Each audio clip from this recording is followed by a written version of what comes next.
This is Nancy with Fix This House, and today I want to show you how I'm sprucing up some kitchen cabinets that we have. These are about 20 years old. We're getting ready to sell, and I want the cabinets to look nicer when people open them up. So if you look, the bottom edge here, right down here, is pretty worn right there. So I want to make them look nicer. This is the shelf that goes in that cabinet. Let me show you what you need. You need scissors, and you need an iron, like so. I have it set on a hot setting, like cotton. And you also need the veneer.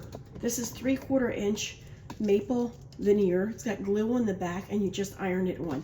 So I'm going to show you the first step, which is if you just want to know how to place the iron the veneer on, you take your veneer and you measure it out so that it's the right length, and I use a pair of scissors to cut it.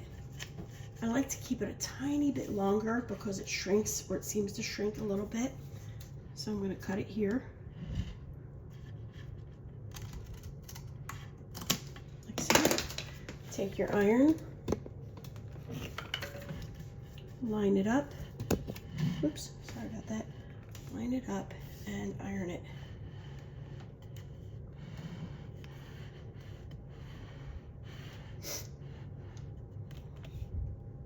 Now I'm using the cotton setting with no steam, and line it up a little bit. Like I'm using my hands. It gets hot, so be careful. Using my hands. The glue will ooze out the sides a tiny bit and cause this kind of staining right there, but you can take a sponge, a wet sponge, and it usually wipes right off.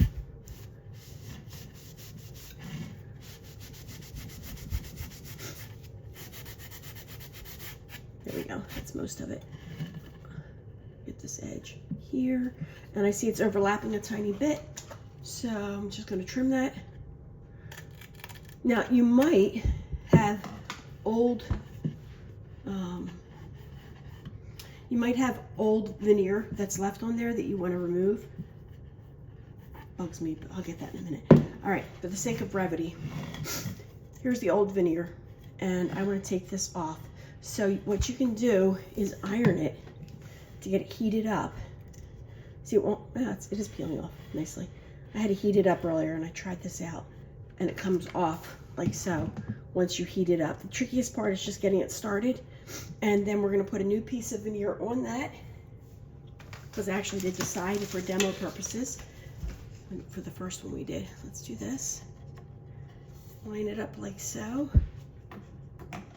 Trim the end. And this is 3/4 inch maple veneer, 3/4 inch by 50. Take your iron. Zoom out a tiny bit. There we go. Take your iron. It takes maybe 5 seconds, but it depends on how hot your iron is. And the trickiest part, besides the fact that it shrinks a tiny bit, especially over long distances, is to make sure that it's lined up on the edges. My hands are pretty calloused, so your mileage may vary whether you want to touch it. But that looks pretty good, and then we'll put that into the cabinet, and it looks so much better than a raw edge like that. All right, I'm going to do some more sections now, but I think you get the idea. Got that to do in some other places around the kitchen. Thank you for watching. If you have any questions or comments or suggestions, please write them down below, and hit the subscribe button so we can continue providing more Fix This House type videos for you. Thanks for watching. Bye.